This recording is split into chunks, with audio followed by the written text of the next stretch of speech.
So in terms of where to find help, we talk a lot about, if you think about Are You OK Day, there's a lot of talk around about putting your hand up and saying that you're not coping. But the reality of that putting your hand up, and not just for that one day of the year, but for the whole year, is that it's sometimes really difficult for people to even know where to turn to when they do need help.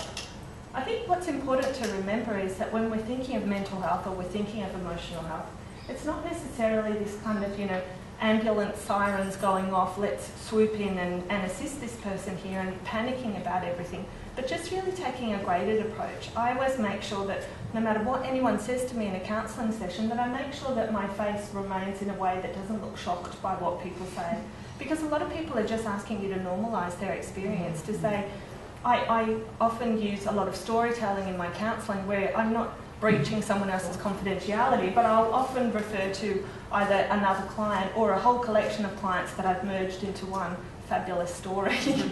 But just about saying, I saw another woman last week and she was going through the exact same thing as you, and these are the things that she found really useful. So just being able to hear how other people manage with things is better than saying, I'm going to do a depression and anxiety scale, and which I always think is like a Cosmo quiz, where you come in at the end and they say, yep, you're depressed. And I think there's a place for all of those things, but I think sometimes just being a little bit calm and using that narrative approach of asking people to tell you their story really gets at the core of what's going on. But importantly, friends and family are commonly the first place that people reach out to for help. But if you reach out and you get blocked, or there's stigma attached to that reaching out, then it's important to know what the next step is from there. Most people will go to Google first and foremost. You talked, Joe, about reaching out to Google when you're trying to work out what to do with all those leftovers. Your health is the same thing, not that I'm suggesting that they're leftovers, but just about reaching out for what's in your local community. What are some free resources? What are some things that you can do to just double check? Is this something that really needs some assistance at this point in time, or am I just having a little bit of a blip where I just need to be a little bit kinder to myself? So Lifeline has quite a lot of self-help tools on their website, so you just need to Google Lifeline Australia. The next port of call is your GP or your local women's health centre, but what I hear from a lot of people is that they don't have a relationship with their GP where they feel like they can say, I'm not coping here. If you're seeing a GP regularly in a medical centre, sometimes it's kind of like, let's move you out the door. And there's not that opportunity to talk in a way that reveals exactly what's going on.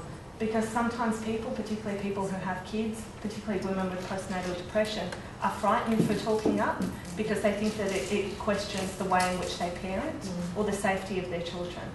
And I think, if you take it back to that idea of we need to look after ourselves first, all of those other things can be sorted out afterwards, but letting someone know if you're really at a breaking point, it's important to find a way to say it in a way that someone listens.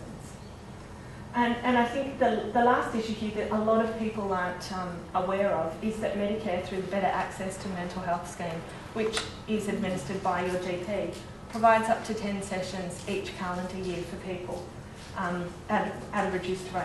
Because often I have people that come to see in my counselling rooms and I know that they're worried about how long will this take, because they're thinking, how much is this going to cost me? And so with that in itself, it means that you get quite a big rebate from Medicare. And it just allows people to just calm down and ease into the process without thinking, what am I taking out of my family budget here for me to be able to look after myself?